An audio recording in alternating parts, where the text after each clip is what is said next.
Aleluias. Glórias a Deus, aleluias.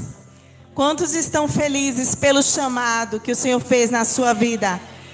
Eu estou muito feliz porque Deus, Ele não se conformou de eu ser uma pecadora, mas Ele me convocou das trevas para o reino da sua maravilhosa luz.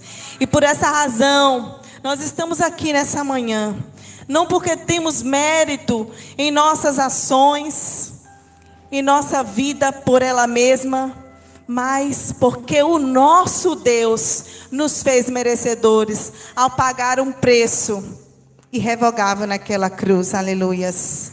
Irmãos amados, quero pedir aos irmãos para se colocarem de pé em nome de Jesus e abrir as suas Bíblias. Nós estamos durante esse sábado uma série de lições, uma série de sermões que foi preparada pelo Ministério de Proclamação, juntamente com o Ministério de Ensino aqui da Bahia. Normalmente nós recebemos essas mensagens de São Paulo, da diretoria geral. Recebemos também, mas nós temos esse mês todo preparado pelo Ministério de Proclamação, juntamente com o Ministério de Ensino, trazendo sermões voltados para a proclamação do Evangelho, para o incentivo ao evangelismo. Aleluias.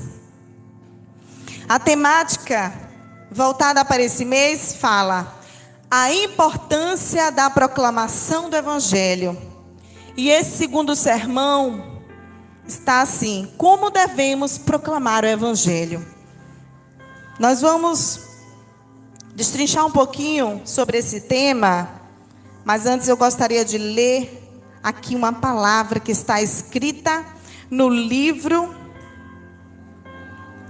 de... Vou pegar aqui.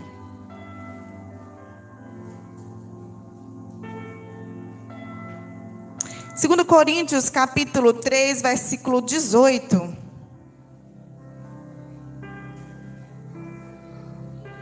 Que nos diz assim, amém? Misericórdia. Então vamos esperar um pouquinho. 3:18.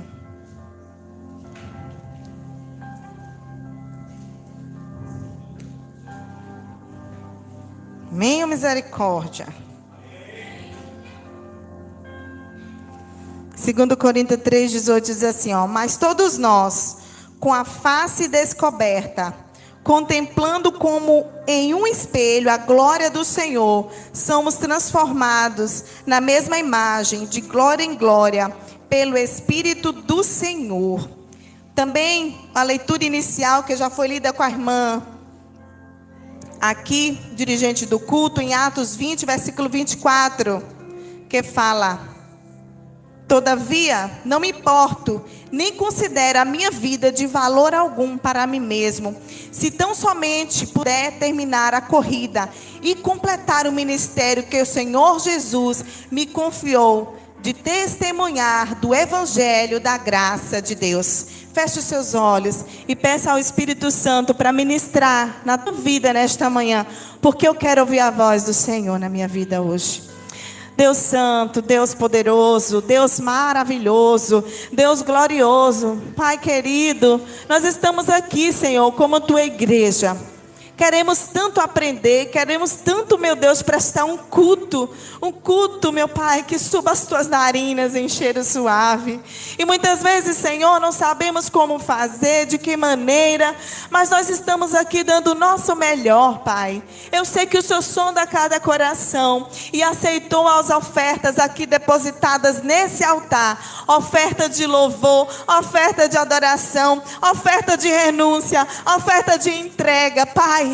Muitas vezes eu posso olhar para o meu irmão e dizer, não, ele está assim, ele está bem, mas só ele, o Senhor, sabe a semana, as lutas, as adversidades que os nossos irmãos têm enfrentado neste mundo para continuar na tua presença, Pai.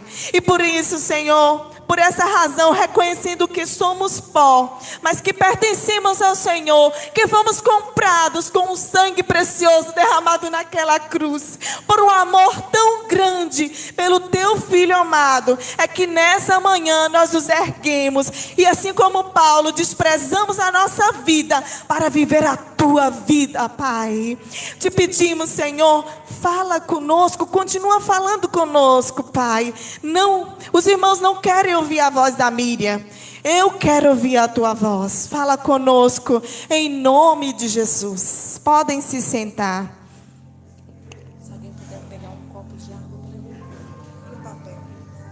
Aleluias, glórias a Deus. O sermão 2, eu vou começar aqui rapidamente, só frisando o que ele quer nos falar, para a gente entrar na nossa mensagem. A importância da proclamação do Evangelho. Como devemos proclamar o Evangelho? Como devemos proclamar o Evangelho, igreja? Alguém tem aqui uma receita? Eu quero saber, quero aprender nessa manhã. A receita está na Bíblia.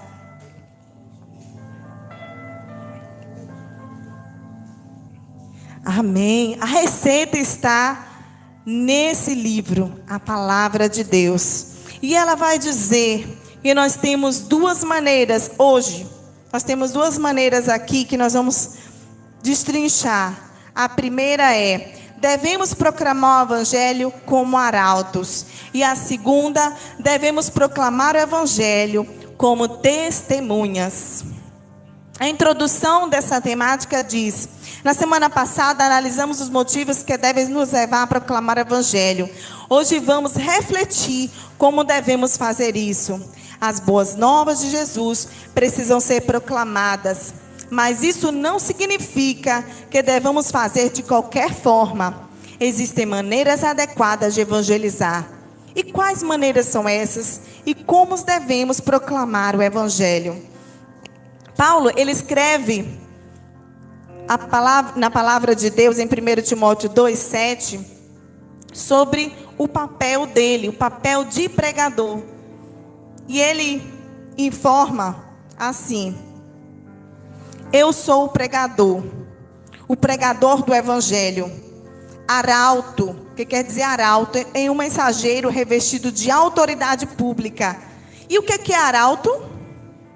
Arauto é uma pessoa que ela tem a representatividade de um poder.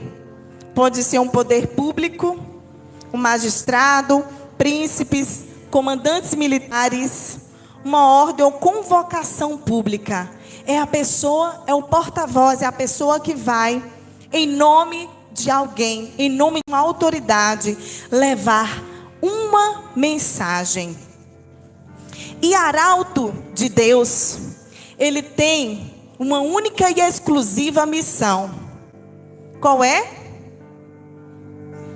Ser porta-voz do Senhor Jesus, proclamando não sei, os irmãos estudaram missões esse mês, eu quero a interação dos irmãos. Proclamando o que, irmãos? As boas novas, está aqui na nossa camisa. A salvação, a Cristo Jesus, arauto do Rei Jesus, proclamador do Evangelho. E essa missão, ela é exercida apenas pelo pastor, pelo dirigente missionário, pelos líderes? Não. Nós todos somos convocados para sermos arautos, para proclamarmos as boas novas, desde os mais velhos até a menorzinha aqui. Quem é a mais nova aqui na igreja? Alice. Então as crianças também? Né, Lara? Na escola, você pode ser um arauto. Você pode falar de Jesus. Olha, vem aqui na escolinha da igreja para você ver. Que maravilha. Lá eu conheci uma pessoa especial. Mais especial do que todas. Quem é? Jesus. E assim você traz mais um coleguinha. E aquela tristeza, aquele rancor, aquelas construções do pecado vão sendo desfeitas.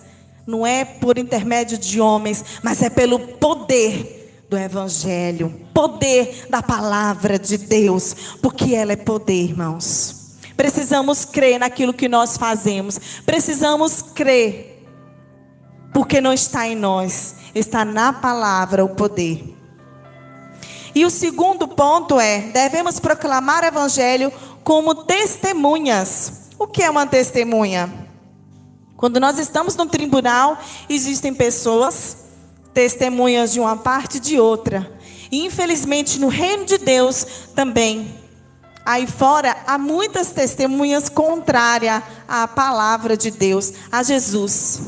Mas nós fomos convocados para testificar, testemunhar que Jesus é o Salvador, Senhor do mundo, aleluias. Então nós temos uma grande missão, nós temos um grande legado, nós temos algo a fazer de grande importância. E agora eu quero entrar com vocês em uma história. Nós queremos trabalhar em cima dessa temática em uma história.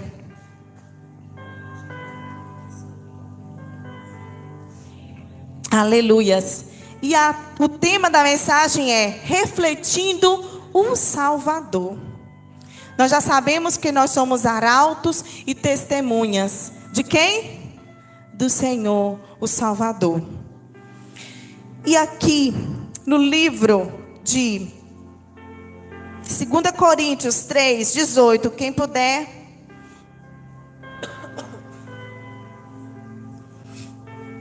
Eu vou passar as citações para vocês lerem, tá?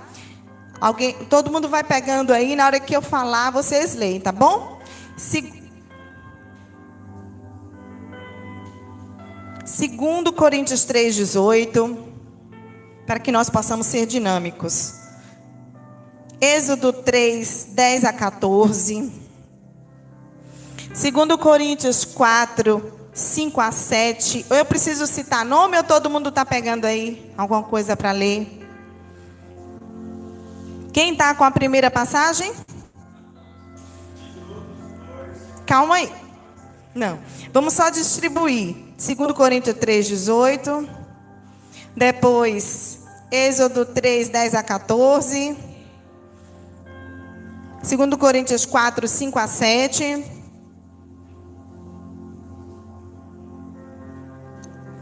Êxodo 4, 10 a 12.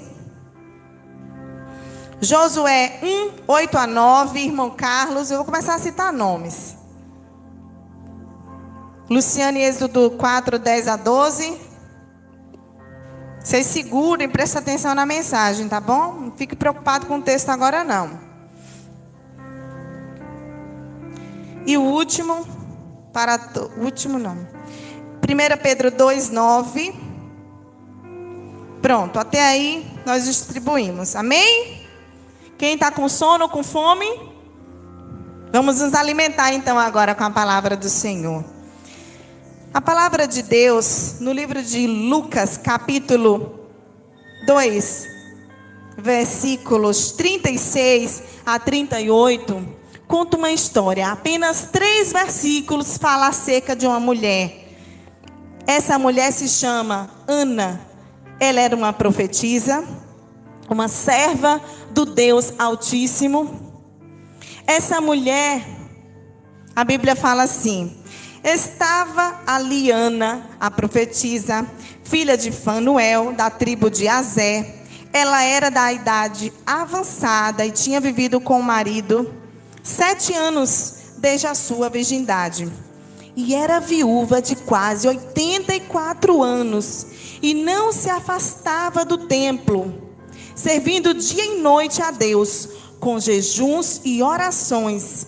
E vindo ela, naquele momento, também deu graças ao Senhor e falava dele a todos os que aguardavam a redenção em Jerusalém. Se nós lermos essa passagem, nós vamos ver que Jesus estava sendo apresentado no templo Jesus havia nascido, com 8 dias ele foi levado ao templo. Existia ali um homem de Deus. Quem lembra o nome dele?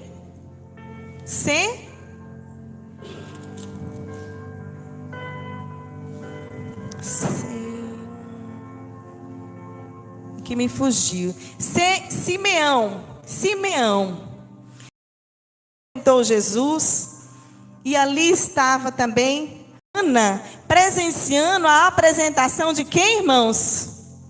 De Jesus, o Filho de Deus. E a palavra de Deus diz que ela era uma viúva de quantos anos, crianças?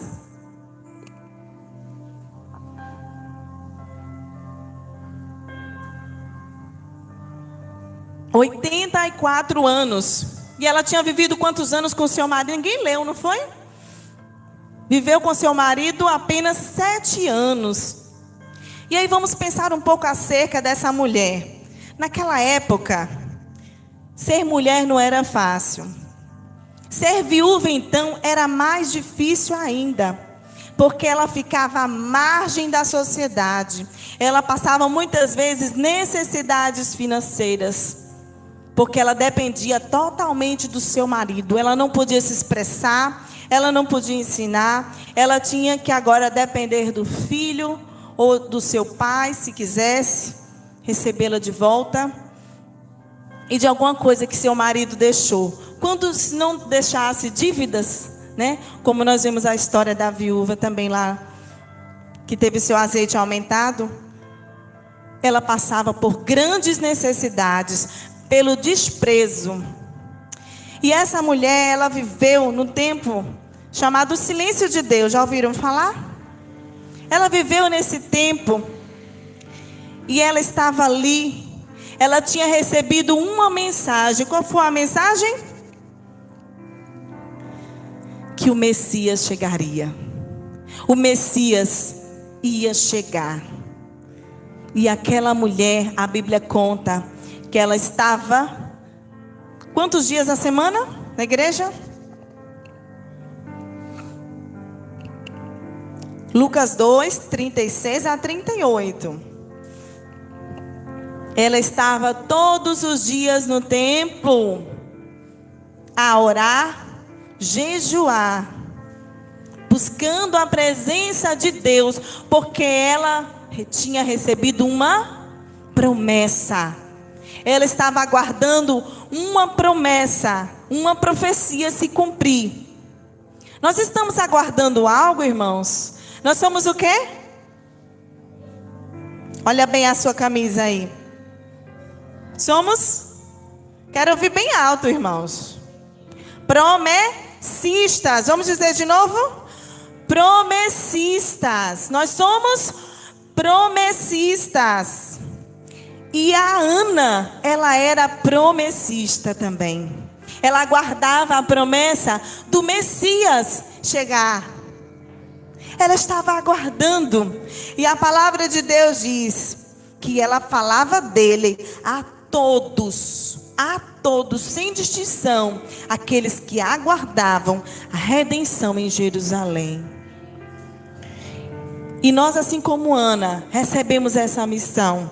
Quando nós lemos aqui, irmãos, em 2 Coríntios 3,18, fala, olha, mas todos nós, com a face descoberta, contemplando como um espelho a glória do Senhor, somos transformados na mesma imagem, de glória em glória, como pelo Espírito do Senhor. Isso quer dizer que quando alguém vê, você já passou na rua e alguém falou assim, você é crente, né? Não é verdade? Eu, quando era adolescente, eu tinha até vergonha. Olha que pecado.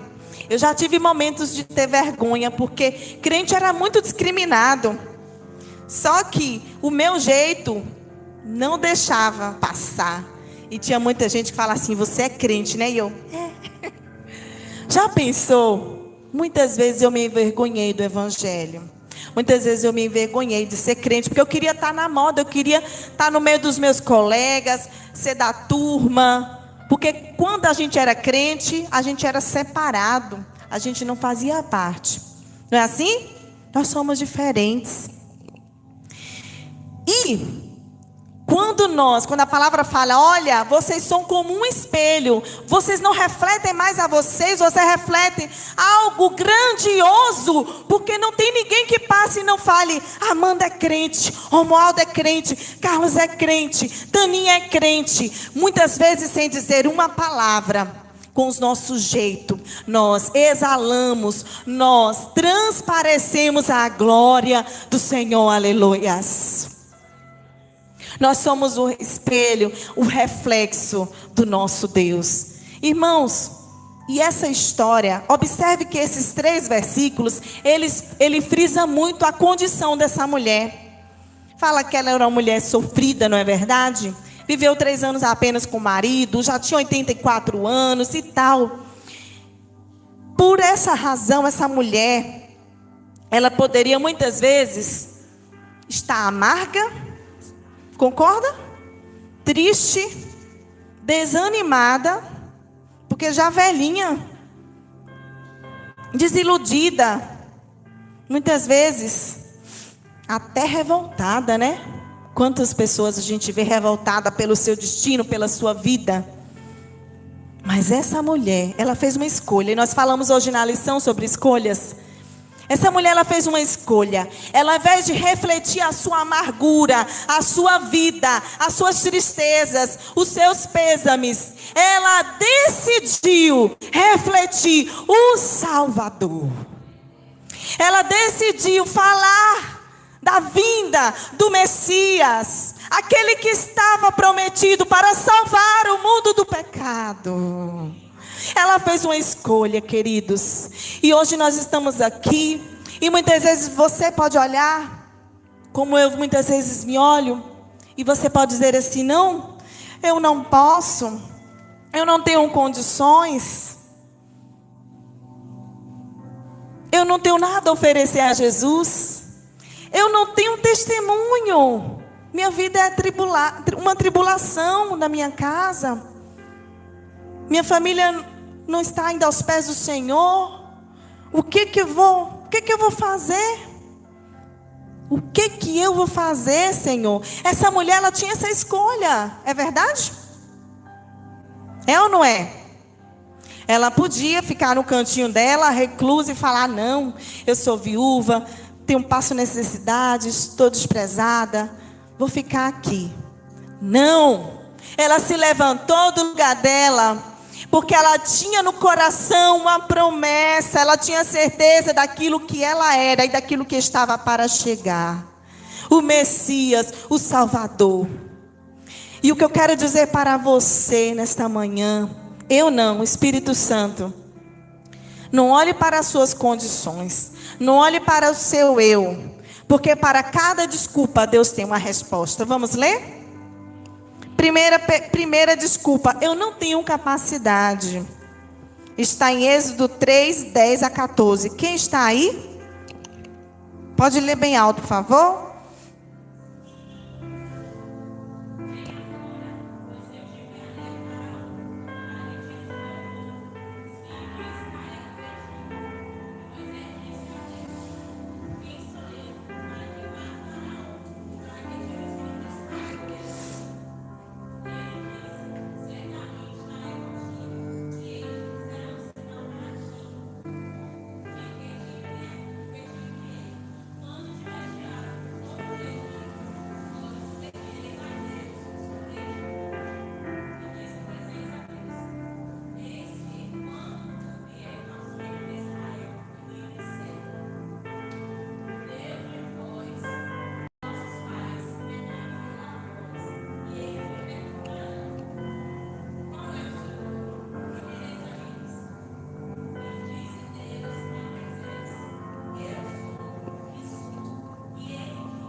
Oh, glórias.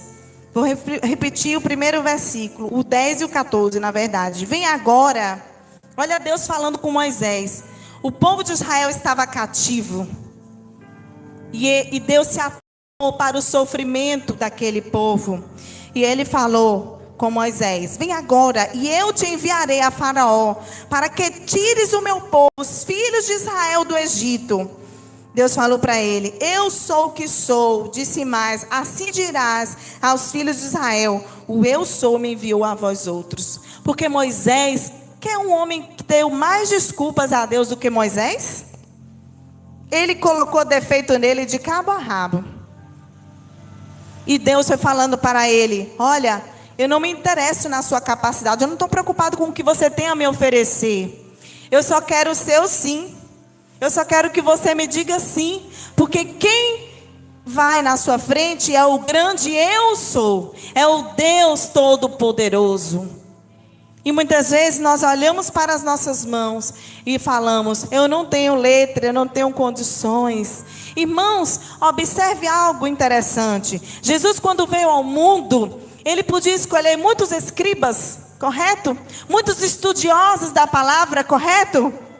Mas ele chegou, passou por um lado, para outro, passou pelas aldeias de pescadores e foi chamando. E o que eles disseram? Segue-me. E Jesus diz, e eles disseram a Jesus, de imediato eles seguiram a Jesus. Jesus não está interessado naquilo que você tem para oferecer para Ele, na sua capacidade humana. Jesus está interessado na sua disponibilidade de dizer: eis-me aqui, Senhor, envia-me. E assim Ele chamou pescadores, homens simples, homens de toda espécie. Não é verdade? E hoje Ele convida a cada um de nós. Não podemos dar desculpas. A segunda desculpa é: eu não tenho nada a oferecer. E nós falamos sobre isso. Mas eu quero que leia 2 Coríntios 4, 5 e 6, por favor.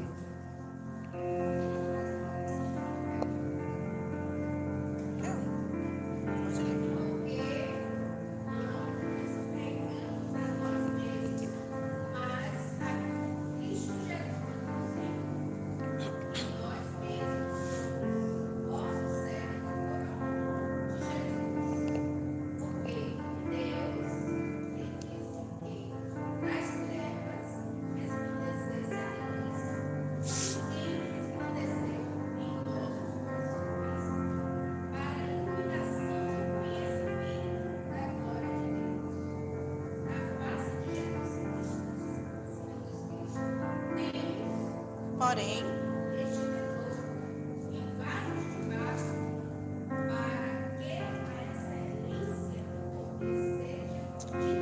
aleluias, aleluias. Olha aqui, irmãos, nós não temos de fato nada para oferecer ao Rei dos Reis, apenas o nosso eis-me aqui, porque nós somos apenas o quê? Vaso de barro. Mas o que é que tem dentro daquele que diz eis-me aqui ao Senhor? Um tesouro escondido, um tesouro valioso. Nós temos porém este tesouro em vasos de barro, para que a excelência do poder seja de Deus e não de nós. Porque senão a glória seria nossa e não do Pai Celestial. Por essa razão nós não pregamos a nós. Não é sobre Miriam, não é sobre o pastor David, não é sobre cada um de nós. É sobre Jesus. É sobre o poder, a majestade, a magnificência, a excelência de tudo que Ele fez por cada um de nós. E por cada um que está padecendo aí fora. Que Ele tem amor por essas almas. Quantas vezes olhamos e julgamos e Jesus está ali do alto. Mais um que vai pelas garras do inimigo. Porque não há um pregador, não há um para resgatar, não há um para pregar as boas novas. E não é a nossa força, é a palavra de Deus que convence o homem do pecado, da justiça e do juízo. De fato, nós não temos nada a oferecer, mas isso não pode ser desculpas. E a peça hoje foi maravilhosa. Eu não combinei com as meninas, mas uma falou que não iria porque estava o quê? Primeiro uma estava muda, não sabia falar. Ó Moisés, não sei falar. A outra surda, não ouvia direito. A outra cega. E a outra dispersa. Não, eu tenho muita ocupação. Tenho muita coisa para fazer. Ai de nós se não acharmos um tempo para o Senhor. Que Ele pode fazer esse tempo acontecer, irmãos.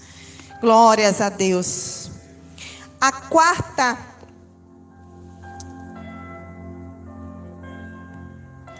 terceira. Não sabemos como fazer e nem como falar. Nós já falamos, mas vamos ler o texto. Lucas 12, 11 e 12. Quem está?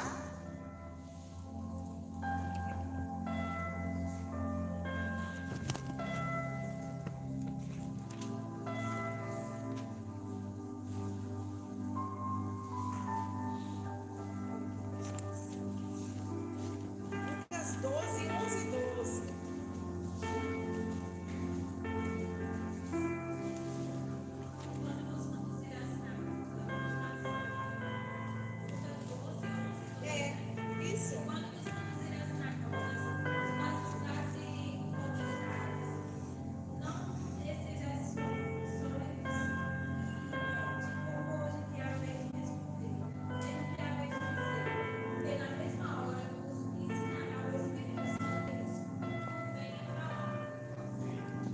Não vos preocupeis com o que há vez de falar para os professores, os magistrados. E eu tenho um orgulho de dizer que na minha família tem uma pessoa semi-analfabeta, que é o meu pai, que ele pregou o evangelho nessa Bahia, em muitos lugares, que se fez, não foi uma, nem duas, nem três, nem quatro, nem cinco igrejas, mas algumas que eu não sei a quantidade. Porque ele estava falando acerca daquilo que não era a respeito dele. Ele pregava a palavra. Ele abria a boca, mesmo com a sua incapacidade humana, aos olhos humanos, mas convenceu a muitos pelo poder do evangelho, irmãos. Então não se limite a olhar para você. Não se limite, porque não é sobre você. Não é sobre nós, é sobre o Rei Jesus. Aleluias. A quarta, desculpa. Não vamos dar conta. É muito pesado. Eu mesma às vezes eu falo, meu Deus, eu não vou dar conta, Senhor. É muita responsabilidade. São muitas responsabilidades. E aí, Josué 1, versículo muito conhecido, 1, 8 e 9, quem está? Aleluias, glórias a Deus.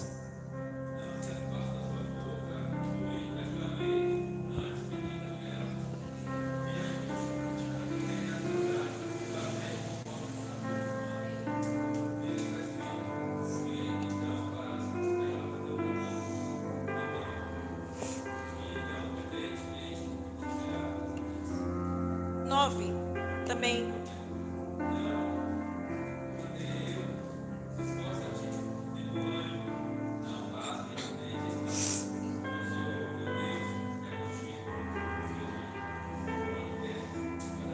Aleluias, que versículo maravilhoso, ele me confortou quantas vezes, e eu tenho certeza que está confortando o seu coração nessa manhã, e ele insiste mais uma vez, Afonso, Luciane, Amanda, cada um de nós aqui, não cesse de falar o livro desta lei, antes medita nele dia e noite, para que tenhas cuidado de fazer tudo quanto nele está escrito, porque assim você fará prosperar o seu caminho e será bem sucedido. Não sou eu que estou falando, é o Senhor que está falando contigo nesta manhã. Não tu mandei eu? Ser forte, seja corajoso. Não temas, não te espantes, porque o Senhor, o teu Deus, Ele é contigo, a cada passo, a cada vereda, a cada caminhada. Por mais difícil, por muitas vezes você não saber onde vai dar, mas apenas ouça a voz do Espírito Santo e obedeça. Seja fiel. Seja perseverante na presença do Senhor. O inimigo vai querer te parar, como muitas vezes ele quer me parar. Muitas vezes ele vai querer te distrair nessa caminhada. Muitas vezes ele vai ter ofertas melhores. Muitas vezes ele vai dizer: você tem muitas outras coisas para fazer. Ou você não tem um testemunho. Ou você não sabe falar. Mas não se apegue a nenhuma dessas ofertas.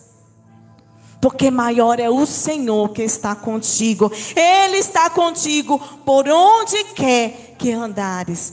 Todos os dias da sua vida. Aleluias. E o último é: não temos testemunho pessoal. Que nós já lemos aqui também, mas vamos reprisar. 2 Coríntios 4, 5 a 7.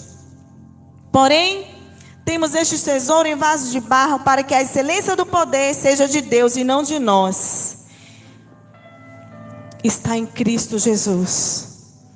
Nós podemos falar, dar desculpas, para dizer não para Jesus, para dizer não para Ele. Mas nós teremos que prestar grande conta quando Ele retornar dos ares. E você vai dizer: olha, Senhor, eu fiz assim, eu fiz assado, eu preguei. Mas Ele pode chegar e dizer: olha, aparte-se de mim, porque eu não vos conheço. Eu não quero receber essa sentença. Eu quero receber a sentença: vinde bendito, entra para o gozo do teu Senhor. Porque aqui, irmãos, nessa palavra, em 2 Coríntios, vai dizer que a caminhada do crente, ela não é fácil.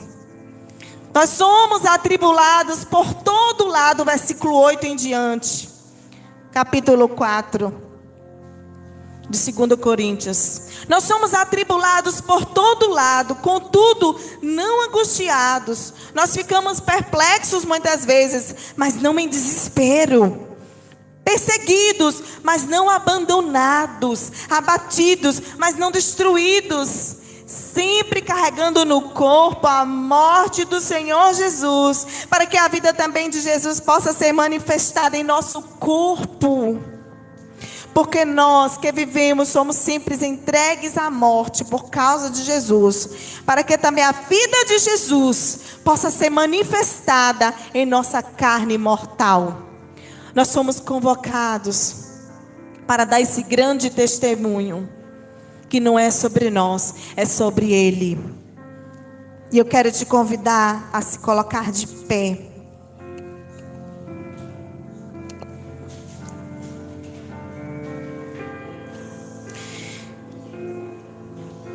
Romanos 10, 14 e 15 diz: como porém invocarão aquele em quem não creram?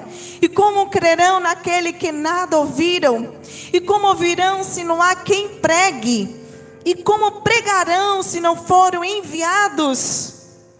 Como está escrito: quão formosos são os pés que anunciam coisas boas. Glórias a Deus. Quão formosos são seus pés. Todos os pezinhos de vocês aqui. Eu não sei as suas lutas, as suas dificuldades. Quantas vezes você pensou em retroceder? Quantas vezes você olhou para a sua vida e falou: não, eu não posso. Mas Jesus tem um galardão para você. Não desista. Não desista dessa caminhada. Ela tem algo precioso reservado para você. A palavra de Deus fala que olhos nem viram, nem subiu ao coração do homem aquilo que Deus preparou para aqueles que perseveram na sua presença. Aleluias. Eu quero perseverar, Senhor, na tua presença. Por muitas vezes, por mais árduo caminho, eu quero perseverar, porque eu quero receber esse galardão. Eu não tenho ideia da grandeza. Eu não tenho ideia, e você não tem também. Mas a palavra de Deus fala que esse sofrimento momentâneo não se compara à glória que está reservada para nós. Oh, aleluias. E que possamos dizer assim, como Isaías: a quem enviarei, quem há de ir por nós? Disse então: eis-me aqui, envia-me a mim. Quem pode repetir? Eis-me aqui, envia-me a mim. Não há desculpa, irmãos. Não olhe para você, olhe para Cristo. E o último versículo, para nós fecharmos, eu gostaria que todos abrissem a sua Bíblia, em 2 Pedro.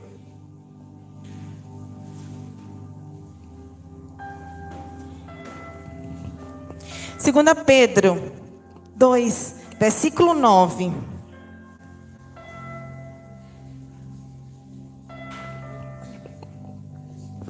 Todos vamos ler juntos, e onde tem a palavra vós, vocês vão dizer eu. E eu quero bem forte, amém? 2 Pedro 2, versículo 9.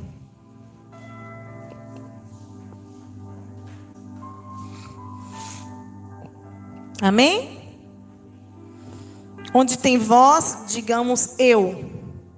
Mas eu sou a geração escolhida, um sacerdócio real, uma nação santa, um povo particular, para que anunciemos os louvores daquele que nos chamou das trevas para a sua maravilhosa luz. Vamos ler todos juntos, mesmo que seja diferente. Vamos proferir com a nossa língua, com a nossa boca, aquilo que está escrito, declarando sobre a sua vida, que você pertence ao Rei dos Reis e que você tem uma missão a cumprir. Mas nós somos, todo mundo junto, não tem problema. 1 Pedro 2,9. 1 Pedro 2,9. Me perdoe então, irmãos.